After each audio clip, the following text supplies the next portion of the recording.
No, stop screwing around.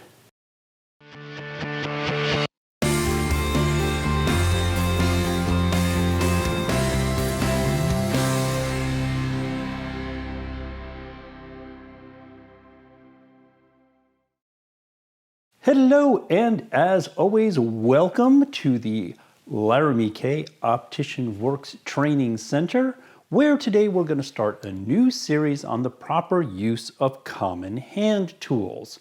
And today we are going to start with our humble friend, the screwdriver. Learning how to properly use tools is something that you actually do have to learn. Someone needs to teach it to you. You need to see it. You need to have hands on. So don't feel bad if you don't really know how to handle a pair of pliers, or why you hold the screwdriver the certain way, why it's designed in the way that it is. It's something you have to learn. And of course, that's what we're here for. Here's the scare. I don't think that when you get that first job and you're working for those first couple of days, that you're going to endear yourself to your new employer when you slip with a screwdriver, scratch a beautiful progressive lens that wholesales for $75. You can avoid that. You can keep your job and keep your boss happy by watching this video. I am quite certain that a couple of you out there are thinking, oh my God, how is he going to make an entire lesson out of the subject of a screwdriver? Bear with me for a few minutes. You might just be surprised. Fun facts. If you take the current Hilco catalog, which if you don't have one of, I would suggest that you get and leaf through it. If you took the time and you actually counted all of them, they have almost 250 individual part numbers for screws alone. They've got almost 115 individual part numbers under the heading of drivers, screwdrivers, and blades. I think that's a pretty good indication that it's not a one-size-fits-all or a screwdriver. There's a little bit more to it than that.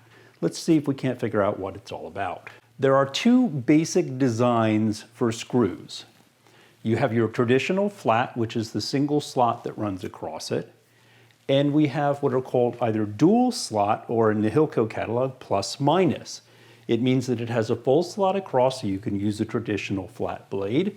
And it also has one that does not cut through the entire head of the screw, so that you could also use a Phillips head style screwdriver. There are also out there, they're rare, but some frame lines still use a very traditional full Phillips head, which does not ever pass past the edge of the screw head. Why does any of this matter? Why are we so concerned about with the head? Because of the blades that go into these slots. That's how the screwdriver works. In a flat design like this, they come in a 1 millimeter, a 1.6, a 1.8, a 2.2, and a 3.0. In very traditional Phillips, they come in a 1.6 millimeter, a 2, and a 2.5. Why would they come in all these different sizes? Well, this is what it's about. Screws in frames fit flush against the frame edge itself. There's a picture of it. That's kind of the idea that I'm trying to convey to you here. The blade that I choose should be equal to the size of the opening of the slot. No more or no less. If I go less, then this is a mechanical thing, a screw is designed with a head large enough to accept the torque necessary to drive it and hold it in place. If I use a blade that's too small, I'm not going to have enough force to tighten the screw down. If I use one that is too big, too wide, it goes beyond the size of the head of my screw, this is where we get into trouble. A blade for a screwdriver is like $2, and they last for a year, 2 years. They could last somebody a lifetime who is careful. A screw, the most expensive one out there, the tap and snap, or the one with the little break-off point, they might be $1, okay? This frame over here, if I use the wrong screwdriver, and I have a blade that's wider than my screw head, and my screw is recessed, I can create damage here and here. That frame might wholesale for $75. It may not belong to you. The blades, hey, those are yours. Screws, you got a whole drawer full of them. The frame might not even be yours. You damage the frame, you could be out, could be priceless, who knows? So one size does not fit all.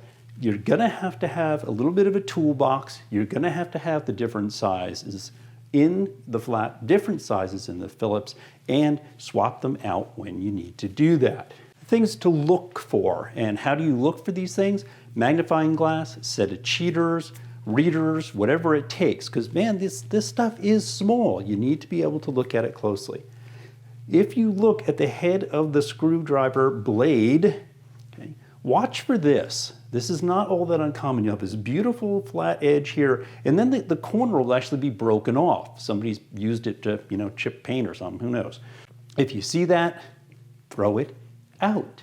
If you're looking straight on at the blade and it appears curved, it's not perfectly straight, it's had too much force applied and the blade itself is bent, that's really bad. That's going to create problems. That's where it's going to slip and you're going to damage something. So if you see this, no, throw it out.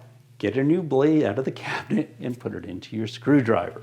Be careful, pay attention, always use the blade that best fits the head of the screw that you're actually working with. You can damage frames, you can also damage lenses if you slip with the screwdriver, hit it, scrape across the lens. Certainly not something that should happen very often when you use the proper techniques when handling the screwdriver. So let's head on over to the bench and let me see if I can show you some tricks on how to avoid the damage. As I mentioned in the introduction, the proper use of hand tools is something that you actually have to learn. What is part of learning? Well, that's practice, of course. And how do you get enough frames to actually practice this stuff?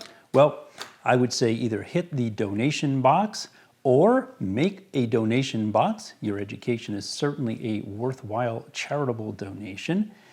You may also try just asking on Opticians on Facebook if somebody would be willing, if you paid the postage, to send you a big old pile of frames like this.